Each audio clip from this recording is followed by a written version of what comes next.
अस्सलाम वालेकुम स्टूडेंट्स। आज हम अपने अगले सबक का आगाज़ कर रहे हैं। सबक का नाम है नामुमकिन से मुमकिन का सफ़र, यानी कि जो काम लगता हो कि नहीं हो सकता, मुमकिन ही नहीं है उस काम का होना, और फिर मेहनत से, कोशिश से उस काम को आप मुमकिन बना दें, कि ना होने से होने तक का सफ़र। सबक नंबर 6 है आपका। दो ऐसे भाइयों की कहानी है, दो ऐसे भाइयों की हकीकत बयान की गई है कि जिन्होंने अनथक मेहनत से, काविश से कामयाबी हासिल की और इंसान का मुकम्मल ना होने वाला ख्वाब हकीकत में बदल दिया, कि इंसान जो फ़िज़ाओं में उड़ने का सिर्फ सोच ही सकता था, उन्होंने उसे मुमकिन बना दिया। उसके लिए उन्हें किस तरह कोशिश करनी पड़ी, किस तरह मेहनत करनी पड़ी, और आखिरकार वो मुख्तलिफ़ तजर्बात करके अपनी इस मेहनत में कामयाब हो गए। तो आज हम वो सबक उन दो भाइयों के मुतल्लिक़ पढ़ने के लिए अपने सबक का आगाज़ कर रहे हैं। इंसान परिंदों को फ़िज़ा हवा में उड़ते हुए देखता तो उसके जी दिल में भी परिंदों की तरह उड़ने की ख्वाहिश, आरज़ू, हसरत, तमन्ना पैदा होती। वो सोचता, काश अगर खुदा करे मेरे भी पर होते और मैं भी फ़ज़ाओं में, हवाओं में उड़ता फिरता। फ़िज़ा में उड़ने के ख्वाब तो बहुत बहुत ज़्यादा ने देखे, मगर इसकी ताबीर हकीकत कैसे मुमकिन हो, ये कोई नहीं जानता था। अमेरिकी फ़ौज 1903 में हवाई जहाज़ बनाने की कोशिश में मसरूफ़ थी, मगन थी। जहाज़ तो बन गया, मगर ये उड़ान उड़ ना सका। एक अमेरिकी अखबार न्यूयॉर्क टाइम्स ने लिखा कि शायद उड़ने वाली मशीन बनाने में 10 लाख से लेकर 1 करोड़ साल तक का अरसा, वक्त, ज़माना लग जाए, लेकिन अभी इस बात को सिर्फ 8 रोज़ गुज़रे थे, दिन, कि 2 आदमियों ने ये नाकाबिले यकीन, सच ना होने वाला, यकीन ना आने वाला कारनामा, हैरतअंगेज़ काम अंजाम देकर अहले दुनिया को हैरत में डाल दिया, सोच में गुम कर दिया, हैरान कर दिया अहले दुनिया वालों को। ये थे विल्बर राइट और उसका छोटा भाई आरविल राइट। विल्बर राइट 16 अप्रैल 1867 को अमरीकी रियासत इंडियाना में पैदा हुआ। उसका छोटा भाई आरविल राइट 19 अगस्त 1871 को रियासत ओहायो में पैदा हुआ। एक भाई इंडियाना में पैदा हुए और दूसरे भाई ओहायो में पैदा हुए। मुख्तलिफ रियासतें हैं दोनों भाइयों की। दोनों भाई तमाम उम्र इकट्ठे रहे, मोहब्बत बहुत थी, इसलिए वो भाई होने के साथ साथ गहरे दोस्त भी थे, गहरे, बहुत ज़्यादा करीबी। वो एक साथ रहते, एक साथ खेलते, एक साथ काम करते और एक साथ सोचते थे। वो मिल्टन राइट नामी एक पादरी के बेटे थे, पादरी, मजहबी रहनुमा। राइट बरादरान के वालिद अक्सर चर्च के मामलात कामों के सिलसिले में सफ़र में रहते। इनकी वालदा कॉलेज की तालीम याफ्ता, पढ़ी हुई, इल्म हासिल की हुई खातून थीं। वो रियाजी और साइंस की महारत रखती थीं। ख़ास तौर पर वो मुख्तलिफ़ आलात को इस्तेमाल करने में भी महारत रखती थीं, हुनर रखती थीं, माहिर थीं। वो ख़ुद भी कई चीज़ें बनाती थीं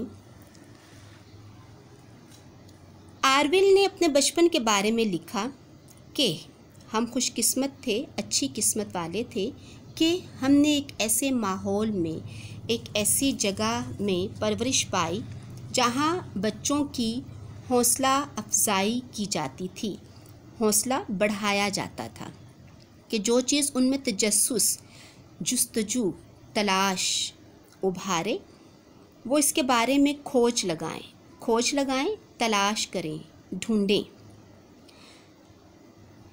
राइट बरादरान के घर में पढ़ने का रुझान गालिब था। रुझान, तवज्जो, झुकाव, ध्यान गालिब था, छाया हुआ था। 2 लाइब्रेरियां मौजूद थीं। इनमें से एक मजहबी किताबों पर मुश्तमिल थी, कायम थी, बनी हुई थी।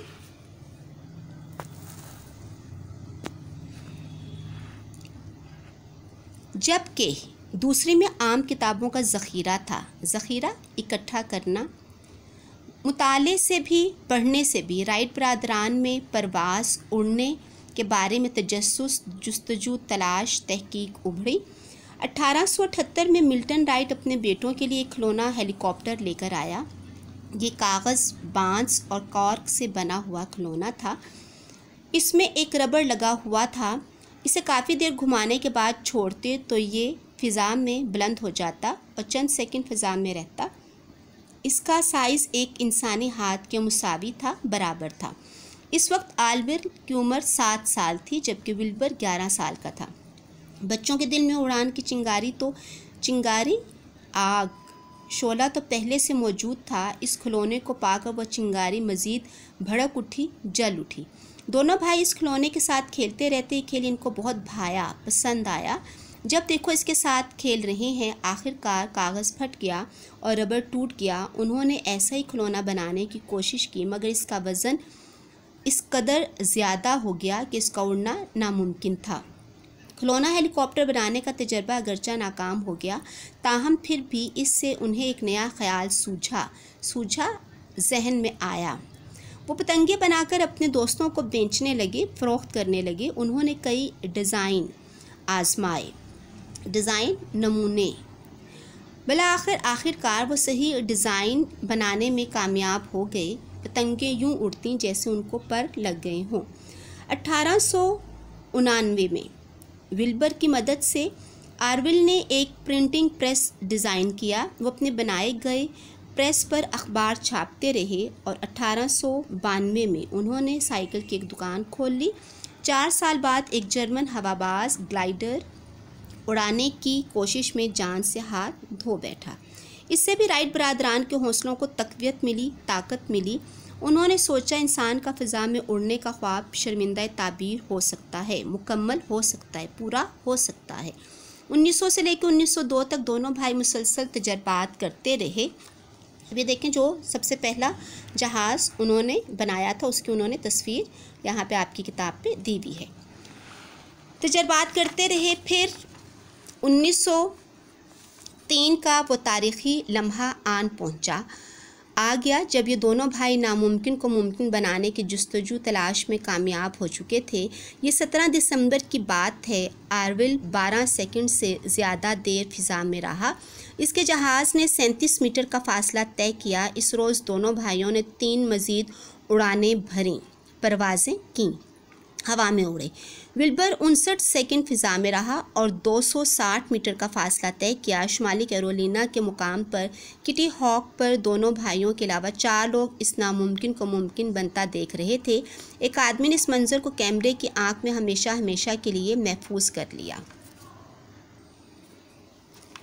अगरचा फ़िज़ा में उड़ने का कामयाब तजर्बा हो चुका था, ताहम फिर भी ज़्यादातर लोग इनके इस कारनामे से नावाकिफ़ थे, नहीं जानते थे।